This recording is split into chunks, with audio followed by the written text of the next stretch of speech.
Hallo maatjies en welkom by dag 7 van ons veldtog. Om die waarheid te vertel is dapper. Om die waarheid te praat oor skadelike gedrag is nie skinder nie. Dit vat moed.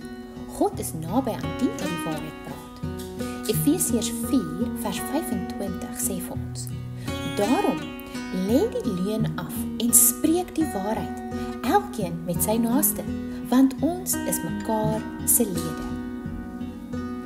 Kinders, julle het die reg om onveilige gedrag aan te meld. Ouers en kerklidmate, as 'n kind iets kommerwekkend met jou deel, bly rustig.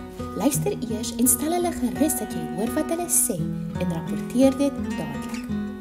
Kinders, vind 3 mense wat jy vertrou, ouers, 'n onderwyser en julle predikant. Maak hulle jou veiligheidskring.